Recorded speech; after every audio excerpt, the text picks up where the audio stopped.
الحمد لله على ما أنعم وعلم من البيان ما لم نعلم.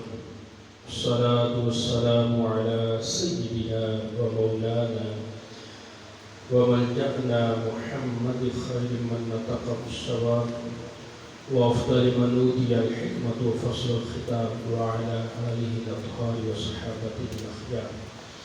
أما بعد فأعوذ بالله من الشيطان الرجيم. بسم الله الرحمن الرحيم. قال الله تبارك وتعالى في القرآن المجيد والفرقان الحميد: يا أيها الذين آمنوا اتقوا الله وقولوا قولا سديدا يصلح لكم أعمالكم ويغفر لكم ذنوبكم ومن يطع الله ورسوله فقد فاز فوزا عظيما. صدق الله العظيم. إن الله وملائكته يصلون على النبي يا أيها الذين آمنوا صلوا عليه وسلموا تسليما.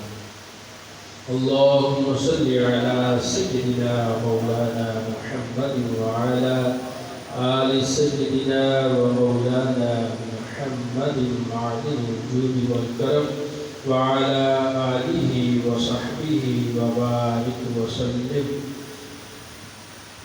صلاة وسلاما عليك يا سيدي يا سيدي يا مكي يا مدني يا عربي يا هاشمي يا قرشي يا رسول الله.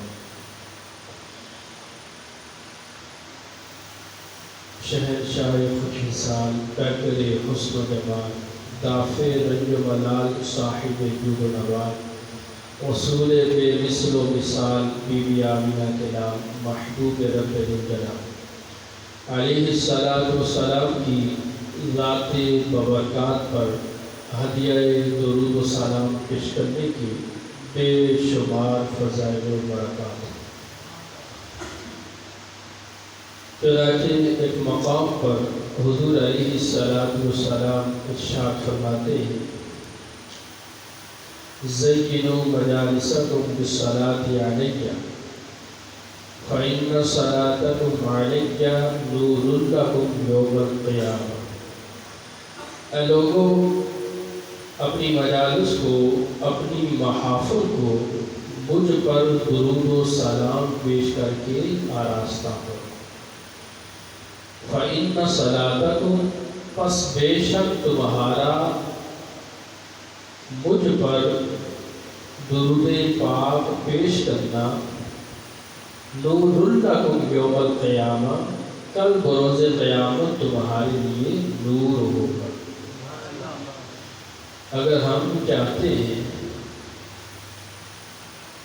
کہ اللہ رب العزت کل بروز قیامت ہمیں نور عطا فرمائے تو ہمیں حضور علیہ السلام کی ذات ببرکات پر کثرت کے ساتھ ہدیہ درود و سلام کے نذرانے پیش کرنے. اللہ رب العزت ہمیں درود و سلام کے فیضان سے مالا مال فرمائے. لوگوں کو محبت کے ساتھ درود و سلام کا نذرانہ پیش کیجیے. الصلاۃ والسلام علیک یا سیدی یا رسول اللہ وعلی آلک واصحابک یا سیدی یا حبیب اللہ. الصلاۃ والسلام علیک یا سیدی یا رحمۃ للعالمین وعلی آلک واصحابک یا سیدی یا خاتم النبیین. اللہ جل جلالہ وعظم نوالہ وعظم شانہ واتم برہانہ کی حمد و ثنا اور حضور سرور کائنات فخر موجودات زینت بزم کائنات دستگیر جہاں غم گسار زمان حامی بے قسم سید صبرا قائد المرسلین خاتم النبیین جناب رحمت للعالمین علیہ السلام کے دربار گہربار میں ہدیہ درود و سلام پیش کرنے کے بعد میرے نہایت ہی قابل احترام اسلام بھائیوں، بچوں،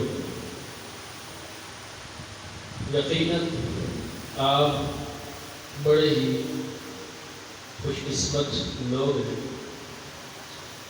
جنہیں اللہ رب العزت نے اپنے گھر میں مصطفیٰ کریم علیہ السلام کی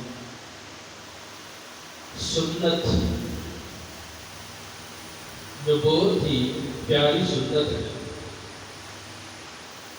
یعنی سنت اعتکاف کرنے کی سعادت عطا فرمائے۔ اللہ رب العزت آپ کا یہاں اعتکاف بیٹھنا، ہمارا یہاں آنا قبول و منظور فرمائے۔ ہمارے پیارے جو اس دنیا سے رخصت ہو چکے ہیں، ان کے لیے ہمارے ان ٹوٹے اعمال کو ذریعہ نجات بنائے، ان کی بے حساب مغفرت فرمائے۔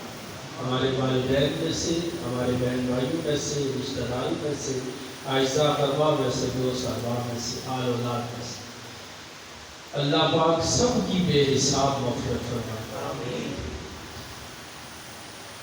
آپ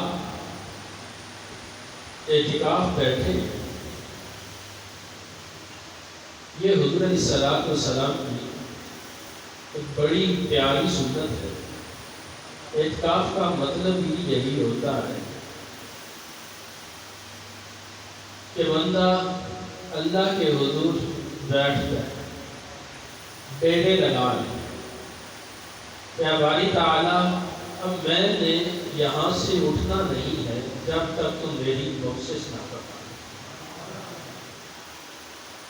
یہ اعتکاف کا سب سے بڑا مقصد کہ باری تعالیٰ میں ساری دنیا کو چھوڑ کر، بازار کو چھوڑ کر، اپنے رشتہ داروں کو چھوڑ کر، حتیٰ کہ اپنے بیوی بچوں کو چھوڑ کر، سب کو چھوڑ کر، اے باری تعالیٰ میں تیرے حضور بیٹھ گیا، میں نے ڈیرے لگا لیے، اے باری تعالیٰ جب تک تو میری بخشش نہیں فرمائے گا میں یہاں سے اٹھوں گا۔ یہ اعتکاف کا مقصد ہے۔ اگر اس مقصد کو حاصل کرنے میں کوئی بندہ کامیاب ہو گیا، یقیناً وہ حقیقی معنوں میں کامیاب ہو گیا۔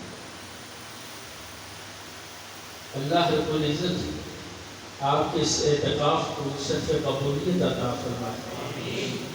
میں نے آپ کے سامنے سورہ احزاب کی آیت نمبر 70 اور 71 تلاوت کرنے کا شرف حاصل کیا ہے۔ اللہ پاک ارشاد فرماتا ہے، یا ایھا الذین آمنوا اتقوا اللہ، اے وہ لوگوں جو ایمان لائے ہو، اتقوا اللہ، اللہ رب العزت سے ڈرو، اللہ رب العزت سے ڈرو۔ تمہارے دلوں میں رب کا خوف ہونا چاہیے، تمہارے دلوں میں خشیت الہی ہونی چاہیے، اللہ کا ڈر ہونا چاہیے۔ اگر بندے کے دل میں خوف خدا آ جائے تو بندے کے جتنے بھی کام ہیں وہ سنور جائیں، اس کے جو اعمال ہیں وہ درست ہو جائیں۔ مگر ہمارا المیہ یہ کہ ہمارے جو دل ہیں وہ خوف خدا سے خالی۔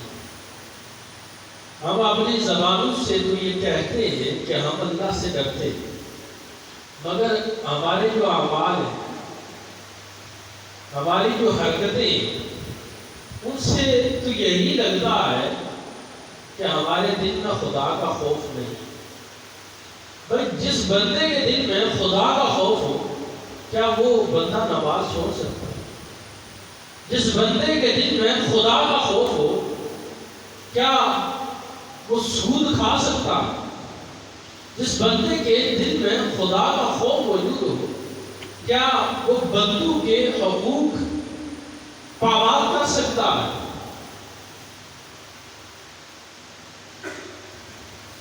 جس بندے کے دل میں خدا کا خوف ہوگا، وہ ہر لحظہ، ہر لمحہ، ہر آن، ہر ساعت رب تعالیٰ سے ڈرے اور اپنے آپ کو ہر اس کام سے روکے گا جس کام سے اللہ اور اس کے رسول نے روکا، اور آج وہ کام کرنے کی تگ و دو میں لگا رہے گا جس کا اللہ اور اس کے رسول نے حکم دیا۔ اسی وجہ سے اللہ رب العزت اور دوسرے مقام پر ارشاد فرماتا ہے، یا ایھا الذین آمنوا اتقوا اللہ، اے ایمان والو اللہ سے ڈرو۔ کیسے ڈرو؟ حق تقاتی، جیسے رب تعالیٰ سے ڈرنے کا حق، خدا سے ڈرنے کا جیسا حق ہے ویسے ڈرو، یعنی تمہارے اعمال سے بھی ظاہر ہو تمہارے دل میں خدا کا خوف ہو، یعنی تمہیں اپنی زبان سے نہ کہنا پڑے کہ میں خدا سے ڈرتا، بلکہ تمہارے اعمال سے ہی، تمہارے اخلاق سے ہی کہ ظاہر ہو تمہارے دل میں خدا کا خوف ہو۔ تو ایمان والوں کو اللہ رب العزت نے اس آیت مبارکہ میں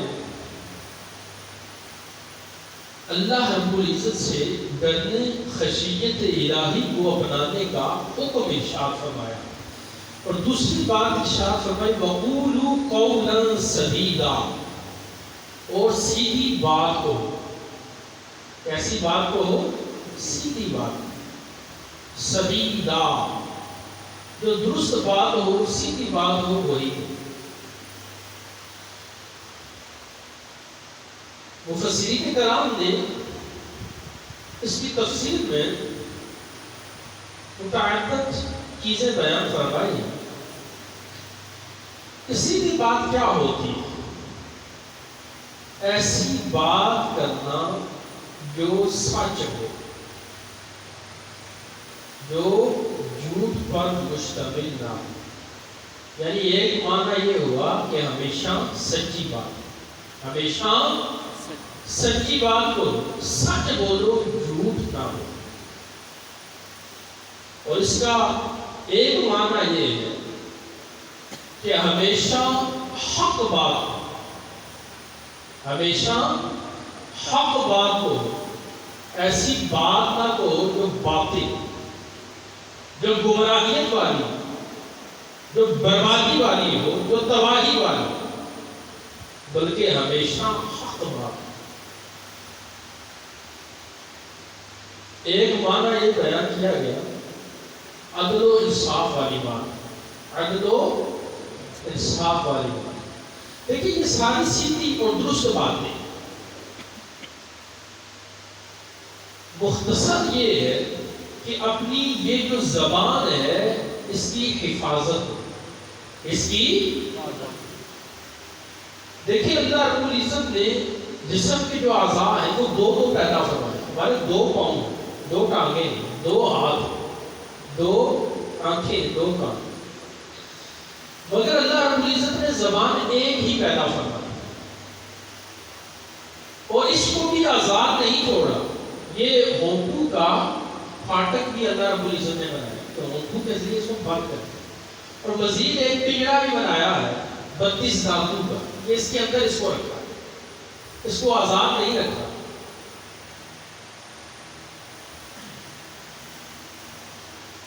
یعنی اللہ رب العزت نے ہماری زبان کی بناوٹ ہی ایسی رکھی ہے کہ ہمیں اس زبان کو سنبھال کر رکھنا چاہیے۔ بعض لوگوں کی عادت ہوتی ہے وہ اس زبان کی حفاظت نہیں کرتے۔ ہم کہہ سکتے ہیں کہ ان کی جو زبان ہوتی ہے وہ بے لگام ہوتی ہے۔ یاد رکھیے ہماری جو زبان ہے وہ بے لگام نہیں ہونی چاہیے۔ لگام سمجھتے ہیں نا، جو جانور کو لگام ڈالتے ہیں، اگر جانور کو لگام نہ ڈالی جائے تو کیا کرتا ہے؟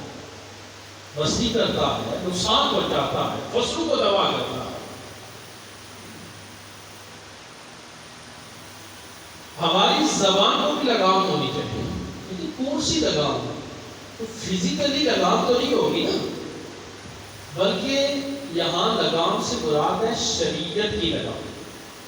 اس کی لگام شریعت کی لگام ہو، یعنی ہم نے جو بولنا ہے اس سے پہلے شریعت پر بول۔ کیا شریعت اجازت دیتی ہے کہ تو جو بولنے لگا ہے؟ یہ جو زبان استعمال کرنے لگا ہے، کیا شرعی طور پر یہ جو تو کہہ رہا ہے یہ جائز ہے، درست ہے، اخلاقی طور پر درست ہے؟ یعنی شریعت کی لگام ہونی چاہیے.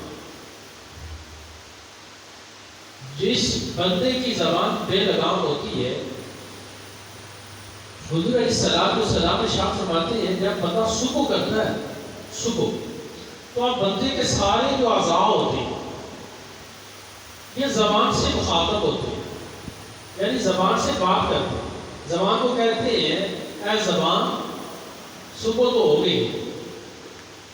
اب اس دن کو اگر تو سیدھی رہی تو ہم سب سیدھے رہے، اگر تو سیدھی رہی تو ہم سب سیدھے رہے، اور اگر تو ٹیڑھی ہوگی تو ہم سب ٹیڑھے ہو گئے. صوفیاء فرماتے ہیں انسان پر جتنی بھی آفتیں آتی ہیں اس زبان کی وجہ سے آتی ہیں. پتہ مسلمان کیسے ہوتا ہے؟ اقرار باللسان و تصدیق بالقلب. کافر کیسے ہوتا ہے؟ اس زبان کی وجہ سے. اس زبان کے ذریعے سے بندہ اپنی آخرت برباد کر بیٹھتا ہے. کسی کو گالی دے گا، کسی کی غیبت کر کے، چغلی کر کے، کسی کی دل آزاری کر کے، اس ساری اس زبان کی آفت ہے. تو اللہ رب العزت اس مقام پر ارشاد فرماتا ہے قولوا قولا سدیدا، ہمیشہ سیدھی بات، حق بات. قل الحق ولو کان مرا، فرمایا ہمیشہ حق بات ہو اگر کہ کسی کو کڑوی ہے. اور اگر آپ حق بات کرنے کی استطاعت نہیں رکھتے تو پھر خاموش ہو، چپ کر. ہمارے ہاں یہ بڑا المیہ کہ لوگ اس بات کا خیال نہیں رکھتے. جس طرف پگڑا بھاری ہوتا ہے یہ اسی طرف ہوتا ہے، جس طرف کمزور ہوتا ہے یہ طاقتور کے ساتھ ہوتا ہے. حالانکہ یہ عدل و انصاف نہیں. حکم تو یہ ہے کہ اس زبان کے ساتھ حق بیان کرے، سچ بیان کرے، اگرچہ کسی کو کڑوا لگے، اگرچہ کسی کو برا لگے، کسی کو تکلیف ہوئی، ہمیشہ حق بات کرو، سچ بات کرو. اگرچہ دوسری طرف تمہارا باپ کھڑا ہو، تمہارا بھائی کھڑا ہو، تمہارے رشتہ دار کھڑا ہو، جو حق اور سیدھی اور سچی بات ہے ہمیشہ ہو. اگرچہ وہ آپ سے ناراض ہو، اگرچہ ان کو برا لگے. مگر یہاں ایک بات یہ بھی یاد رکھنے والی ہے کہ بعض لوگ اس بنا پر کہ حق کڑوا ہوتا ہے، جس کا کڑوا ہوتا ہے، وہ اس بنا پر بھی اپنی زبان کو کھلا چھوڑ دیتے ہیں. آ رہے وہ سب کے سامنے اعلانیہ جناب واعظ و تبلیغ شروع کر دیتے ہیں، شرمندہ کرنا شروع کر دیتے ہیں، ذلیل کرنا شروع کر دیتے ہیں. اور جب وہ پریشان ہوتا ہے یا ناراض ہوتا ہے تو پھر نعرہ لگا دیتے ہیں کہ سچ میں نے بولا ہے، دیکھو کڑوا لگا. بھائی بات یہ ہے، یہ یاد رکھیں، سچ کڑوا نہیں ہوتا، حق کڑوا نہیں ہوتا. کسی بندہ مومن کو حق بات کرنی نہیں کرتی. اگر وہ واقعات مومن ہے، مسلمان ہے، اسے حق بات کرنی نہیں کرتی. کیا کڑوا لگتا ہے؟ آپ کے بولنے کا جو انداز ہے وہ کڑوا لگتا ہے، آپ کا جو طریقہ کار ہے وہ اس سے برا لگتا ہے.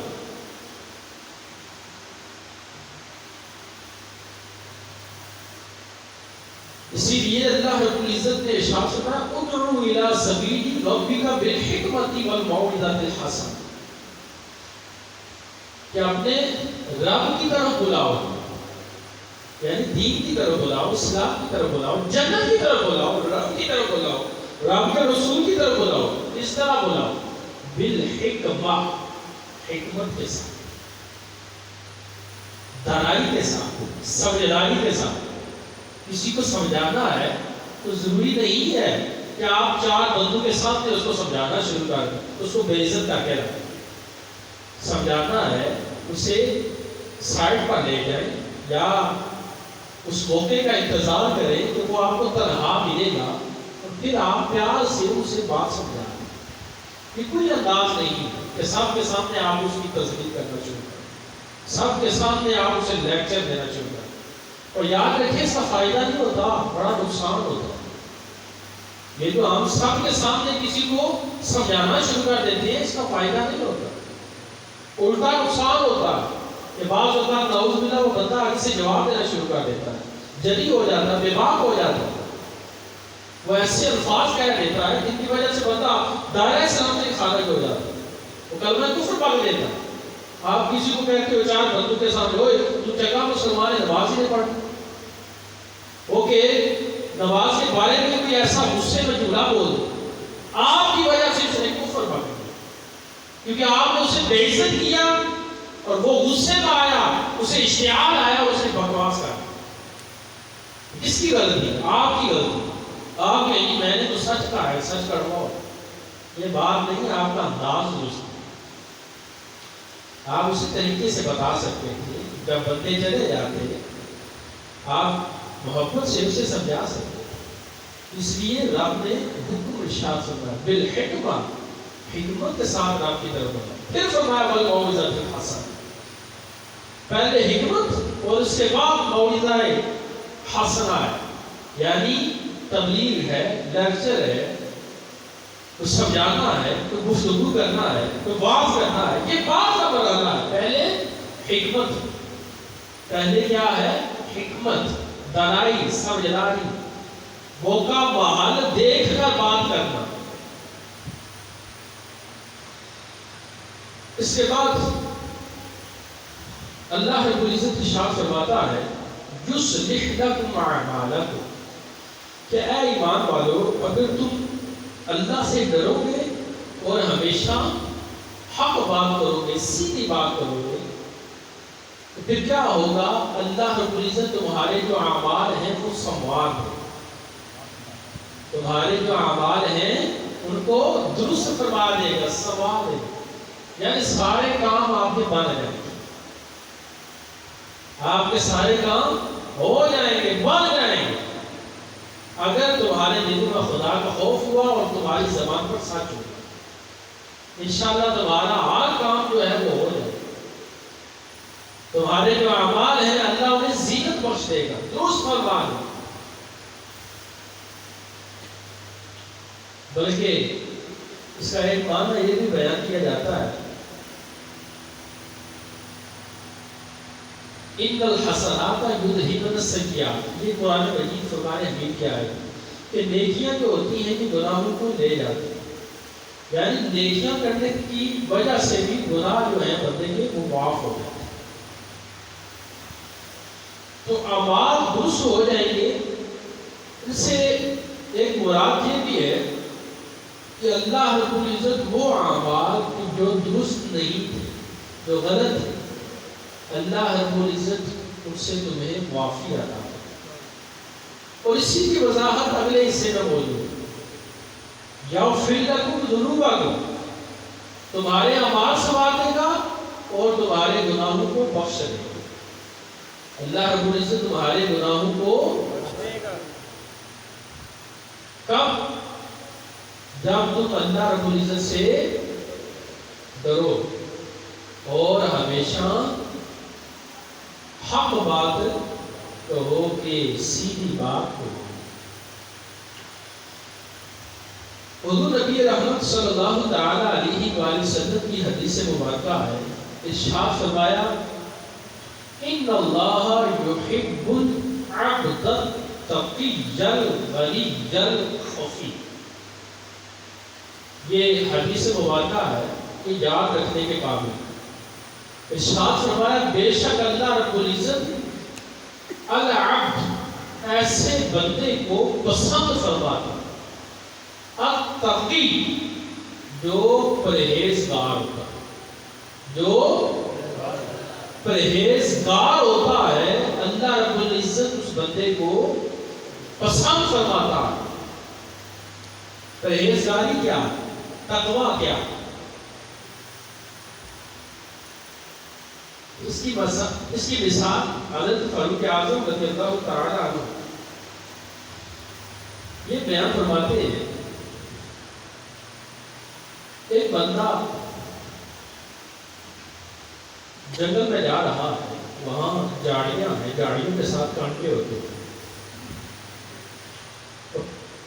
باقاعدہ کوئی راستہ نہیں ہوتا، چھوٹے موٹے لکیریں لگی ہوتی ہیں، ان کے اوپر چل کے جھاڑیوں کے اندر سے بندہ گزر کر جاتا ہے۔ تو پھر کیا کرتا ہے؟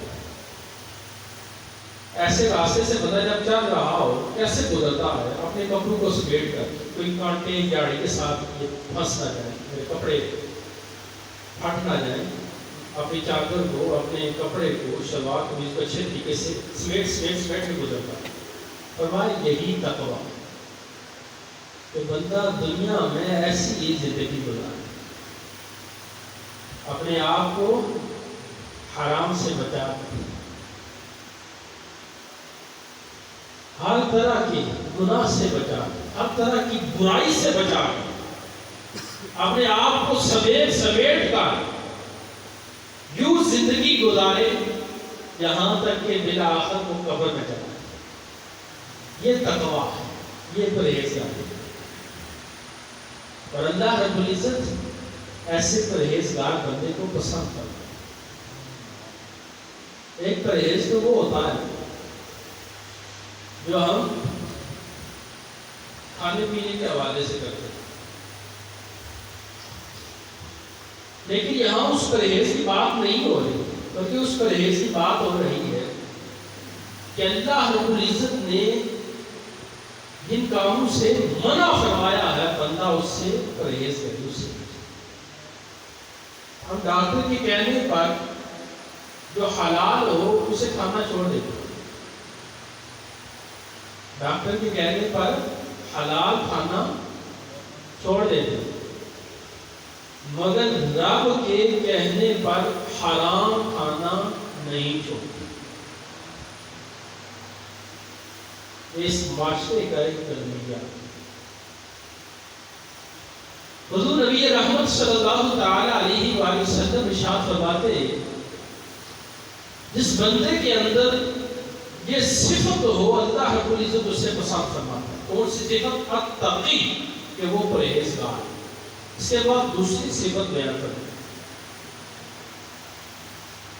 الغنی، جو بندہ غنی ہو اللہ رب العزت اسے پسند فرماتا ہے۔ اب غنی سے کیا ہو رہا؟ ہم غنی تو اسے کہتے ہیں جو مالدار، جس کے پاس پیسہ ہو، رقم ہو، بینک بیلنس، مال جائیداد اسباب ہو، وہ بندہ غنی، مالدار۔ لیکن یہاں اس مالدار کی بات نہیں کی جا رہی، بلکہ کس کی بات کی جا رہی؟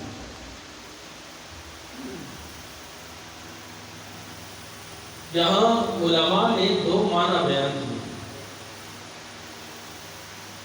ایک تو یہ بیان کیا کہ اس بندے کی بات کی جا رہی ہے کہ جس کا جو دل ہے اللہ نے اس کے دل کو غنا عطا فرمایا، یعنی اس کا جو دل ہے وہ بے نیاز، بظاہر اس کے پاس مال اسباب یہ سب کچھ نہیں ہے، مگر اللہ نے اس کو دل کا غنا عطا فرمایا۔ دل کا غنا کیا ہوتا ہے؟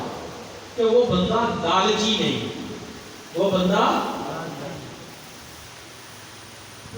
لالچی نہیں ہے، اس کے دل کا لالچ نہیں، وہ دوسرے کے مال پر نظر نہیں رکھتا، وہ دوسرے کے جیب پر نظر نہیں رکھتا، بلکہ وہ رب تعالیٰ پر توکل رکھتا ہے، رب پر بھروسہ رکھتا ہے، وہ بے نیاز ہے۔ اللہ رب العزت ایسے بندے کو پسند کرتا ہے کہ جو صرف رب پر بھروسہ رکھتا ہے۔ یاد رکھیں، لالچ جو ہے، بندہ ہر وقت دوسرے کی جیب پر ہی نظر رکھے، یا ہمیشہ مال و متاع زیادہ سے زیادہ اکٹھا کرنے کی جو حرص ہے وہی اس کے پیش نظر ہو، یہ کوئی اچھی صفت نہیں ہے، یہ بڑی مضمون سے۔ کہتے ہیں کہ جب تک لالچی لوگ زندہ ہیں، جب تک لالچی لوگ زندہ ہیں، کوئی بھی جو ٹھگ ہے، کوئی بھی جو اس دنیا میں ٹھگ ہے، دھوکے باز ہے، فراڈیا ہے، وہ بے روزگار نہیں ہے۔ اس زمانے میں یہ جو لالچ ہے یہ لوگوں کے دلوں میں کوٹ کر گئی، اس وجہ سے لوگ حرام کما رہے ہیں، حرام کھا رہے ہیں، اور اس وجہ سے اپنے جو مال ہیں وہ برباد کر رہے ہیں۔ طرح طرح کی نئی نئی اسکیمیں، نئی نئی آئیڈیا، نئے نئے بزنس لوگ اس لالچ میں کرتے ہیں، یہ نہیں دیکھتے کہ وہ حلال ہے یا حرام، بس یہ دیکھتے ہیں کہ پیسہ آنا چاہیے۔ حالانکہ عزیزِ مسلمان ہمیں سب سے پہلے کیا دیکھنا چاہیے کہ یہ جو کام ہے یہ حلال ہے یا حرام، ہمیں یہ دیکھنا چاہیے۔ اگر حلال ہے تو کیجیے، حرام ہے بے شک اس میں لاکھوں روپے آپ کو ملے، اس کو چھوڑ دیجیے۔ کہ حلال میں برکت ہے، حرام میں برکت نہیں۔ تو بندے کا جو دل ہے اس میں غنا ہونی چاہیے، بے نیاز ہونا چاہیے، بس رب پر توکل ہونا چاہیے کہ انشاءاللہ میرا رب جو ہے وہ رزاق، رزق عطا فرمائے، انشاءاللہ وہ مجھے رزق عطا فرمائے۔ جب بندے کے اندر ایسی صفات پیدا ہو جائے، حضور علیہ السلام کو سلام ارشاد فرماتے ہیں اللہ رب العزت ایسے بندے کو پسند کرتا ہے۔ عبد تقی غنی، ایسا بندہ جو پرہیزگار ہو اور اس کے ساتھ ساتھ اس کے دل میں غنا۔ اس کے بعد تیسری صفت حضور علیہ السلام نے یہ بیان فرمائی، الخفی، ایسا بندہ جو خفی یعنی چھپا ہوا ہو، گوشہ نشین ہو، اللہ رب العزت ایسے بندے کو پسند کرتا ہے۔ یہ جو دور ہے یہ سوشل میڈیا کا دور ہے، ہر بندے کی خواہش ہوتی ہے کہ میرا جناب نام ہو، میری تصویر لگے، میرے چرچے، جس گلی کوچے سے میرا گزر ہو، داد و تحسین کے آفرین ناروں سے میرا استقبال، پورے محلے میں، علاقے میں، شہر میں میری واہ ہو، میں ہیڈ لائن میں ہوں۔ ہر بندے کو یہ شوق ہے۔ حضور علیہ السلام فرماتے ہیں اللہ ایسے بندوں کو پسند نہیں فرماتا جو شہرت کی ہو، بلکہ کیسے لوگوں کو پسند فرماتا ہے الخفی، جو گوشہ نشین، جو پوشیدہ ہیں، لوگوں کی نظروں میں نہیں ہے، شہر میں ان کے چرچے نہیں ہیں، وہ گوشہ نشین۔ اور یہ جو دور ہے میں یہ سمجھتا ہوں، ہمارے یہاں ایک بات کی جاتی ہے کسی ایسے بندے کے متعلق کہ جو بیچارہ فون استعمال نہیں کر سکتا، ظاہری بات ہے وہ دنیا سے ایک طرح سے کٹا ہوا، اپنی ہی دنیا میں وہ مگن ہو۔ اچھی بات ہے وہ اس فتنے سے بچا ہو کہ اس کے فائدے کم ہیں، نقصان زیادہ ہے۔ ایسے لوگوں کو یقینی بات ہے جو کرنٹ افیئر ہے، جنرل نالج ہے، وہ بھی نہیں ہوتا ہوگا۔ ظاہری بات ہے وہ میڈیا سے، دنیا سے، موبائل سے دور ہے، تو کہا جاتا ہے کہ یہ کنویں کا مینڈک ہے، یعنی اسے پتہ ہی کوئی۔ یاد رکھیں اس دور میں وہی بندہ فائدے ہے جسے ہم کنویں کا مینڈک ہے۔ ہم نے بہت سی دنیا پتہ کر لی ہے، بڑی ہمارے پاس نالج ہے، ہمارے پاس جو علم آیا ہے ہم نے اس سے کون سا فائدہ حاصل کر، ہمیں پتہ ہے جو ہمارے پاس علم ہے یہ کوئی فائدہ دینے والا علم ہے یا نقصان دینے والا علم، علم نافع ہے یا علم دار ہے۔ دیکھیں وہ علم جو ہے وہ ہمارے لیے بہتر ہے، جس کے ذریعے سے ہمارے اندر بہتری آئے۔ وہ علم جس کے ذریعے سے ہمارے اندر بہتری نہ آئے بلکہ الٹا ہم خرابی کی طرف چلے جائیں، برائی کی طرف چلے جائیں، عبادت کی کمی کی طرف چلے جائیں، وہ علم ہمارے لیے کوئی فائدے کا باعث نہیں ہے۔ وہ ٹیکنالوجی، وہ جدت پسندی، وہ دنیا کو جاننا، دنیا کو سمجھنا ہمارے کسی کام کا نہیں، جس کی وجہ سے ہم بجائے نیکیاں کرنے کے الٹے گناہوں میں ہی غرق ہوتے ہیں۔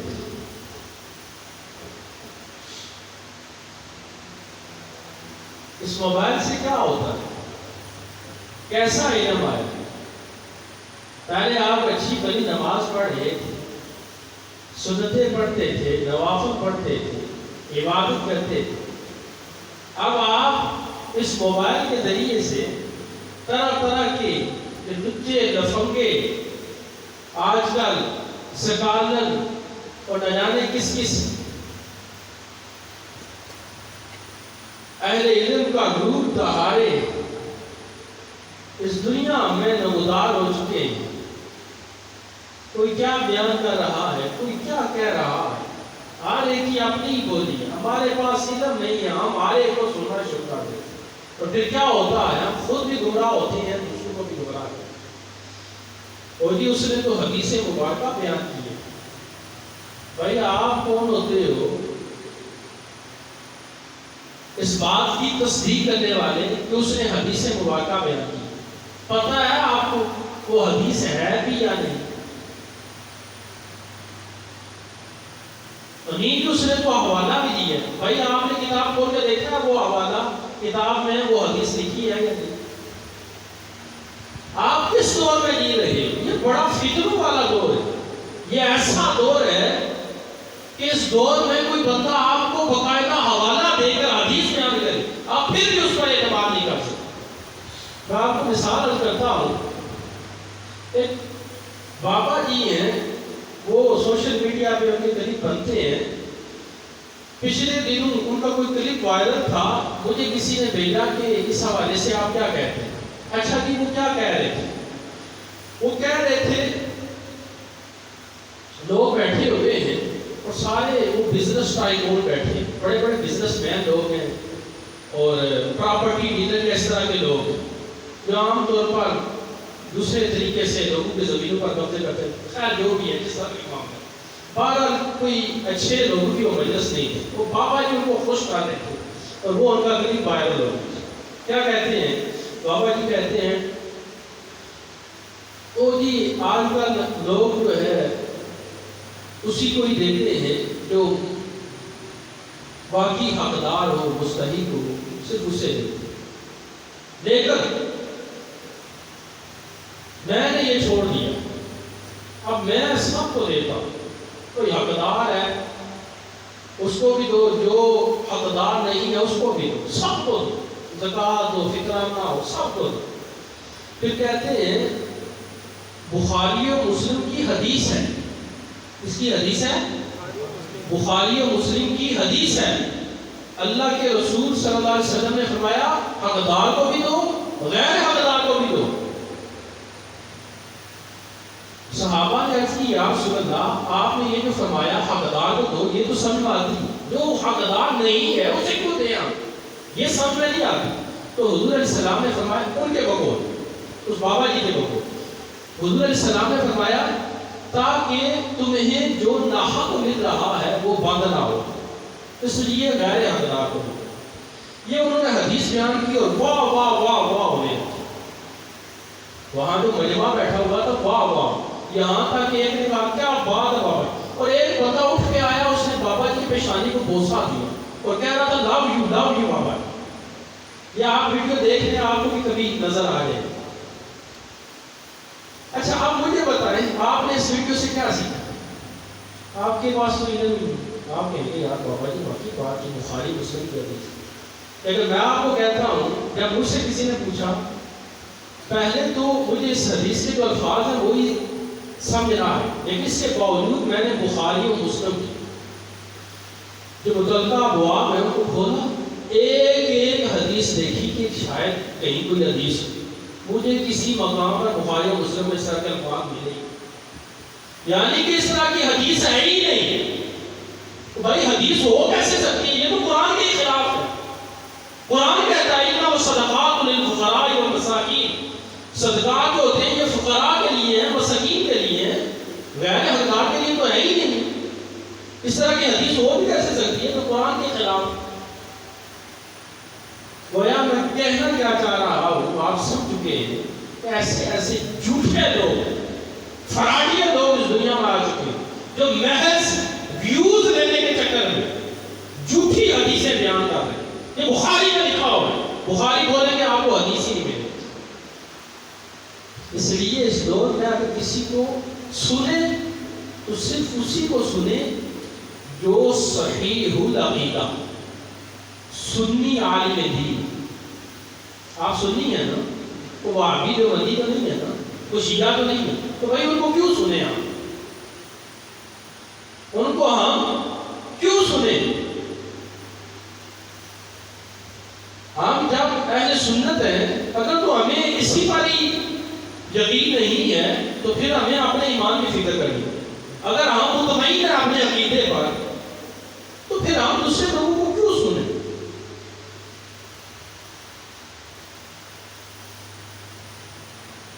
حضرات صحابہ کا کیسا عمل تھا؟ عظیم تابعی بزرگ ہیں امام ابن سیرین رحمۃ اللہ تعالی، ان کے پاس دو شخص آتے ہیں، آپ تشریف فرما ہے، وہ کہتے ہیں ہم کچھ سنانا چاہتے ہیں. تو آپ نے فرمایا، وہ بد مذہب بد عقیدہ تھے، آپ نے فرمایا میں تم سے نہیں سننا چاہتا، میں تم سے ان کا سننے، ہم قرآن سنانا چاہتے ہیں، ہم قرآن سنانا چاہتے ہیں. فرمایا تم سے میں قرآن بھی نہیں سننا چاہتا. بلاخر وہ اٹھ کر چلے گئے. اب آپ کے پاس جو لوگ بیٹھے تھے انہوں نے پوچھا حضور وہ قرآن سنانا چاہتے ہیں، آپ سن لیتے کیا حال ہے؟ فرمایا وہ بد عقیدہ لوگ تھے، اگر میں انہیں سن لیتا قرآن ہی سناتے مگر وہ اپنی طرف سے کچھ ملا دے اور وہ بات میرے ذہن میں بیٹھ جاتی تو پھر کیا ہوتا؟ اس سے ہمیں کیا سبق ملتا ہے؟ کسی بد عقیدہ بد مذہب شخص کو نہیں سننا چاہیے. وہ حدیث کی ایسی تشریح بیان کرے گا، قرآن حدیث کہہ کے بیان کرے گا، آپ کے دماغ میں وہ بات فٹ ہو جائے گی، نکلے گی. حالانکہ اللہ قرآن میں فرماتا ہے یضل بہ کثیرا، قرآن پڑھ کر ہی لوگ گمراہ ہوتے ہیں، قرآن پڑھ کر گمراہ ہوتے ہیں. امام ابن عیینہ رحمۃ اللہ علیہ کا قول ہے الحدیث مضلۃ الا للفقہاء، کہ حدیث جو ہے یہ بھی فقہاء کے علاوہ عام عوام کو گمراہ کرنے والی ہے. یہ حدیث ہماری سب سے بعض اوقات ماورا ہوتی ہے، ہم نہیں سمجھ سکتے. میں ایک اور مثال دیتا ہوں. یہ حدیث بیان کی جاتی ہے، بعض اوقات حدیث ہوتی ہے، بعض اوقات حدیث ہوتی ہے، حدیث کی کتاب میں بھی ہوتی ہے، مگر اس کے باوجود ہم حدیث پر ڈائریکٹ عمل نہیں کر سکتے کہ ہمیں کیا پتا اس حدیث کی سند کیسی ہے. حدیث کی سند بھی ٹھیک ہو، پھر بھی اس حدیث میں جو بیان ہوا ہے اس سے مراد کیا؟ دیکھیں کہ ایک حدیث سوشل میڈیا پر وائرل ہوتی ہے. حضور علیہ الصلوۃ والسلام نے ارشاد فرمایا، ابو داؤد شریف کی حدیث ہے، جب تم میں سے کوئی اذان سنے، جب تم میں سے کوئی اور برتن اس کے ہاتھ میں ہو تو اسے چاہیے کہ وہ اسے اپنی حاجت پوری کیے بغیر نہ رکھے، اسے اپنی حاجت پوری کیے بغیر نہ رکھے. اچھا، یہ حدیث مبارکہ ہے اور ابو داؤد شریف میں موجود ہے. اس سے یہ جو حدیث سے مسائل اخذ کرنے والے لوگ ہیں، یہ وہابی لوگ ہیں، اس حدیث مبارکہ کو بیان کرتے ہیں اور کہتے ہیں پتہ کیا ہے؟ اوپر عنوان کیا دیتے ہیں؟ اس سحری کے دوران اذان ہو جائے تو کھانا پینا جاری رکھ سکتے ہیں. سحری کے دوران اذان ہو جائے تو کھانا پینا آپ جاری رکھ سکتے ہیں. کیوں جی؟ حدیث ہے کہ فرمایا جب تم میں سے کوئی اذان سنے برتن سے ہاتھ میں ہو تو اس سے اپنی حاجت پوری کیے بغیر اسے نہ رکھے، مطلب کھا پی لے. یہ حدیث بیان کر دی. اب آپ نے حدیث سنی، کوئی آپ کو شک ہے؟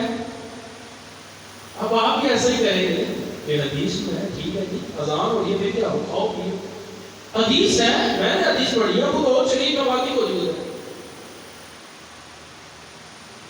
اب آپ کو کچھ شک، آپ تو بالکل یقین کر لیں گے نا، لیکن بات ایسی نہیں ہے، مسئلہ یہ نہیں ہے. اس حدیث میں جس اذان کی بات کی جا رہی ہے، آپ کو پتہ ہے وہ کون سی اذان؟ حدیث میں یہ تو نہیں ہے کہ نماز فجر کی اذان ہو اور تم سحری کر رہے ہو تو کھانا پینا جائے. حدیث کے یہ الفاظ، حدیث کا الفاظ ہے اذا سمع منکم النداء، تم میں سے کوئی ندا سنے، اذان سنے. کس اذان کی بات ہو رہی ہے؟ سمجھنے والی بات ہے. اس سے پوچھیں وہ بیوقوف آدمی، تم سحری کی اذان کہہ رہا ہے، فجر کی اذان یعنی حدیث میں تو اس کا ذکر ہی نہیں. پھر اس سے پوچھیں کس اذان کا ذکر ہے؟ وہ کہ سحری. تو پوچھیں کہاں لکھا ہے؟ ثابت کیا ہوا کہ حدیث میں اس کی وضاحت موجود نہیں ہے، کس اذان کی بات کی جائے. تو اب کیا ہوگا؟ ہمیں اس کے لیے قرآن دیکھنا ہوگا، دیگر احادیث دیکھنی ہوگی اس سے مراد ہے. اور یہ کس کا کام ہے؟ فقہاء کا کام، علماء کا کام، ہمارا تو کام نہیں. اب میں اس حدیث کی تھوڑی وضاحت بتا دیتا ہوں تاکہ آپ مسئلے کو اچھے طریقے سے سمجھیں. اصل میں یہاں جس اذان کی بات کی جا رہی ہے یہ وہ اذان ہے جو حضرت بلال رات کے وقت لوگوں کو جگانے اور نماز تہجد کے لیے اٹھانے کی خاطر دیا کرتے.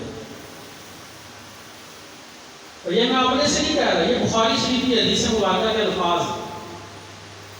یہ بخاری کی حدیث ہے، ابو داؤد کی یہ حدیث ہے، بخاری کی یہ ہے کہ حضور علیہ السلام فرماتے ہیں ان بلالا یؤذن بلیل، کہ بلال جو ہے وہ رات کو اذان دیتے ہیں. حضور علیہ السلام کے زمانے میں 5 اذانیں نہیں، 6ٹھی اذان بھی ہوتی تھی. 6ٹھی اذان وہ کب ہوتی تھی؟ جب لوگ سوئے. جس طرح ہمارے یہاں صبح اسپیکر پر اعلان کرتے ہیں نا سحری کا وقت ہو گیا، تو حضرت بلال اذان کیا کرتے. اور اس کا مقصد یہ ہوتا تھا لوگ بلال اور نماز تہجد پڑھیں جس سے سحری کرنی سے. تو حضور علیہ السلام فرماتے ہیں کہ بلال جو ہے یؤذن بلیل، رات کو اذان دیتے ہیں. فَكُلُوا وَاشْرَبُوا، کھاؤ پیو. سحری کا وقت تو نہیں ختم ہوا، وہ تو شروع ہو رہا ہے.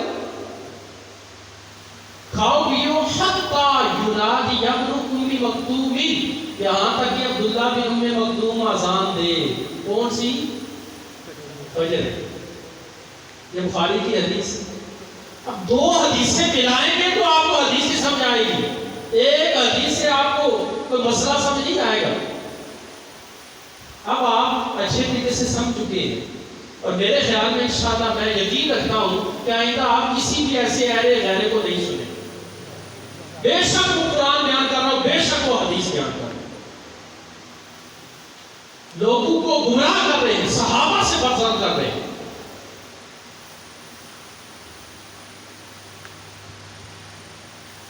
کیسے کیسے فتنے آ چکے ہیں. حدیث پڑھتے ہیں اور لوگوں کو صحابہ سے بدظن کر رہے ہیں، اپنی من مانی تشریح کرتے ہیں. میں اس حوالے سے آپ کو ایک مثال دیتا ہوں.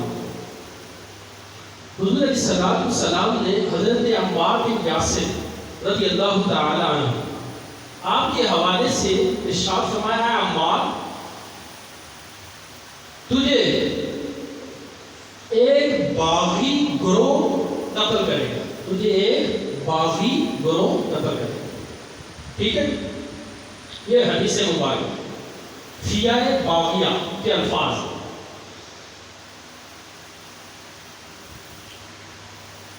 اب ایک طبقہ ہے، طبقہ جو صحابہ سے لوگوں کو پسند کر رہے ہیں. میں آپ کو نام بھی لے دیتا ہوں. یہ جو پاگل ہے، یہ جہنم کا ہے، انجینئر ٹائپ بیوقوف، جو منہ پھٹ ہے، زبان دراز ہے. آپ کسی بات سننے سے بات کرنے کی تمیز ہے، سلیقہ ہی نہیں. آپ وقت جب بھی بات کرے گا فتنے کی بات کرے گا، انتشار کی بات کرے گا، کبھی بھی یہ سلیقے سے بات نہیں کرے گا. فتنہ انتشار کی بات ہے.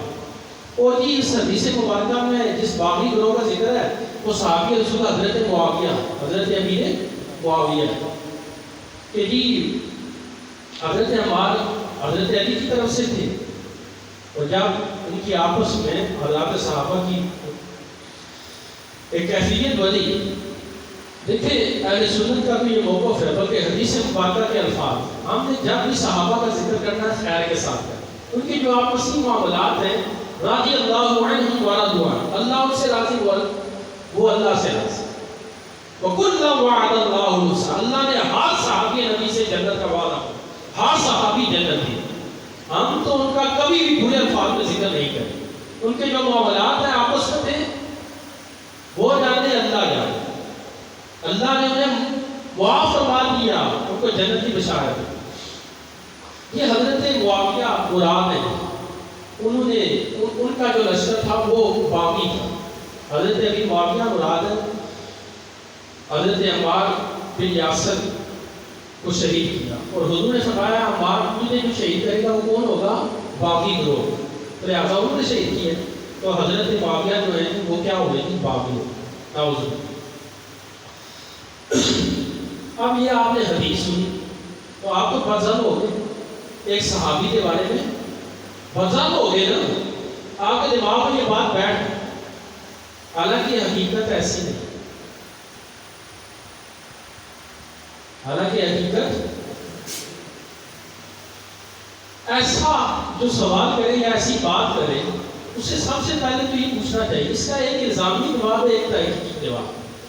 الزامی جواب یہ ہے کہ اگر آپ حضرت امیر معاویہ کو کہتے ہیں کہ وہ معاذ اللہ بغاوت کر رہے تھے، باغی تھے، یہ بتاؤ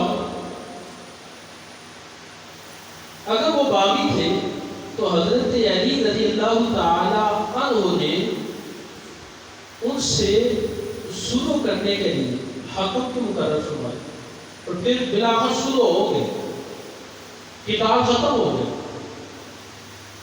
قرآن مجید میں اللہ فرماتا ہے کہ اگر کوئی گروہ بغاوت کرے فَإِن بَغَتْ إِحْدَاهُمَا، اگر کوئی گروہ بغاوت کرے فَقَاتِلُوا الَّتِي، بس تم سے لڑو حَتَّى تَفِيَّ إِلَىٰ أَمْرِ اللَّهِ، یہاں تک کہ وہ اللہ کے امر کی طرف لوٹ. یعنی اگر کوئی باغی بغاوت کرے اس کی بغاوت کے کچھ دن تک اس سے لڑتے رہو. اگر وہ باغی تھے حضرت علی نے شروع کیوں کی؟ دو جواب. حضرت علی نے اس سے شروع کیوں کی؟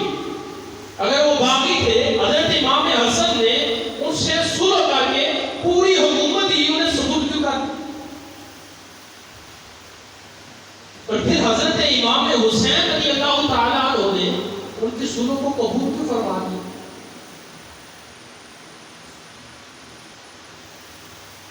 تحقیقی بات یہ ہے کہ یہاں فیہ باغیہ سے مراد صحابہ نہیں بلکہ خوارج ہے.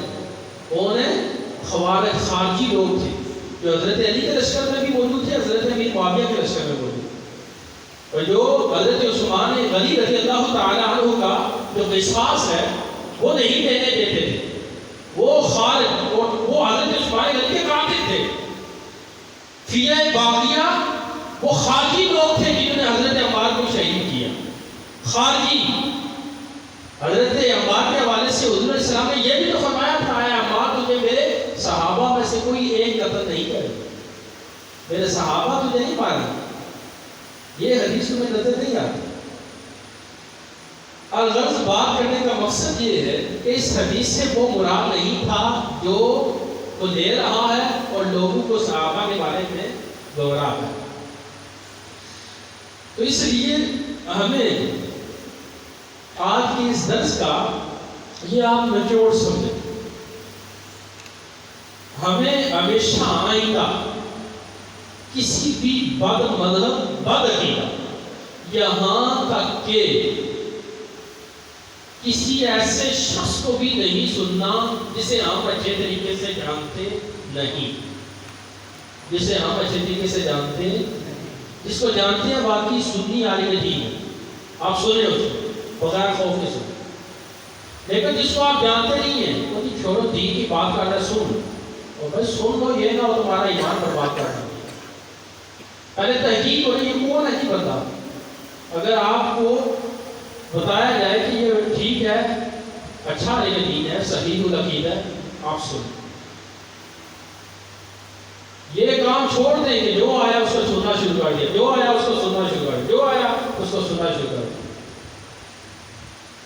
حدیث ہے جی حضور علیہ السلام رفع یدین کرتے تھے، حدیث میں نے سن لی ہے. ادھر مسجد میں فتنہ برپا کیا رفع یدین کر. اور بھائی یہ حدیث تو تم نے سن لی، وہ ترمذی کی حدیث بھی سنی.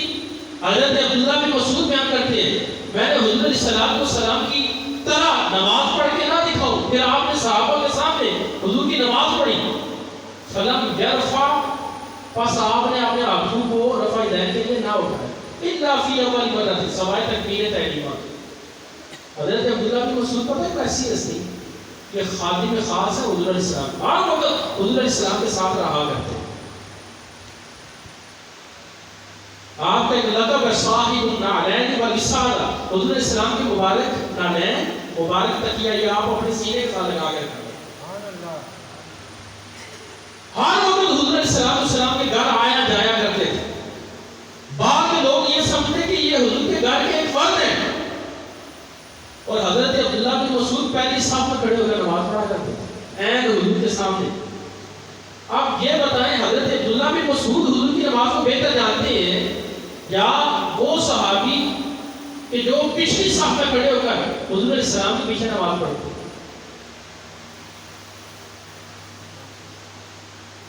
امام ترمذی نے لکھا یہ جو حدیث ہے حسن ہے. امام ترمذی نے لکھا، یہ بھی تو سیاہ ستہ کے. تو بات کرنے کا مقصد یہ ہے کہ حدیث سنی دوسری کو چھوڑ دیا، جو مزاج پایا، جو نئی بات رہی. آج تو نوجوانوں کو یہ فیشن کر دیا ہے. یہ رفع یدین یا یہ الٹے سیدھے جو کام کرتے ہیں اس لیے کرتے ہیں فہم حاصل کرنے. میں دوسروں سے منفرد نظر آؤں. لوگ یہ وہاں جا کے دنیا آگے دنیا کوئی بڑا سمجھدار آگے بڑا پڑھا لکھا ہو، دوسروں سے الگ نظر آنے، نئی نئی حرکتیں کریں، نئے نئے شوشے چھوڑیں، فتنہ انتشار کی باتیں کریں. فرض کریں بھائی ہمیں دیکھیں یہ کوئی چھوٹی چیز نہیں ہے، کوئی رفع یدین کا ہے، یہ کوئی فی نفسی یہ کوئی بڑا مسئلہ نہیں ہے. یہ کوئی بڑا مسئلہ، اصل بڑا مسئلہ یہ ہے یہ جس آڑ میں کر رہے ہیں نا، یہ جو اجتہاد کر رہے ہیں، آپ ایسے ہر بندے کو دیکھتے اس کے عقائد گندے ہوں گے، نظریات گندے ہوں گے، وہ آپ پر شرک کا فتویٰ لگائے گا، بدعت کا فتویٰ لگائے گا، طرح طرح کے آپ پر وہ فتوے لگائے گا. اس کا عقیدہ ہی گندا ہو جاتا ہے. اگر آپ کسی امام کی تقریر میں ایسا کرو تو کون آپ کو روکتا ہے؟ شافعی رفع یدین کرتے ہیں، آپ شافعی بنو، آپ خود مجتہد مطلق مان کے جو آپ کو سب ترکیب کرنا شروع کر دیا. تو یہ یاد رکھیں ہمیشہ کس کو سننا ہے؟ صحیح عقیدہ، سنی علماء کو سننا، سنی علماء کو سننا. اس دور میں ایک بڑی شخصیت ہے جو عقیدہ اہل سنت کے محافظ، سیدی امیر اہل سنت حضرت علامہ مولانا محمد الیاس عطار قادری. آپ ان کو سنیں، ان کے علماء سنیں، دار السلام کے جو علماء انہیں سنیں. یہ عقیدہ اہل سنت کا تحفظ ہے. اور بھی ہمارے سینکڑوں علماء، ہمارے کا نام نہیں لیا جا سکتا.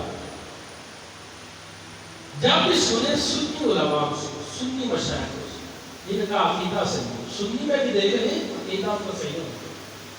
آج تو سنیوں میں بھی ایسے آدمی ہیں جن کی عقیدے خراب ہوتے ہیں، بظاہر وہ سنی ہیں اندر سے وہ کچھ اور ہے. یہ بڑا عجیب دور ہے. اس دور میں عقیدے کی حفاظت جو ہے وہ بڑی دشوار ہے. اللہ ہی ہمارے عقیدوں کی حفاظت فرمائے. ٹائم کافی ہو چکا ہے. اللہ رب العزت جو کچھ بیان کیا اسے یاد رکھنے، اس پر عمل پیرا ہونے کی توفیق عطا فرمائے. آمین.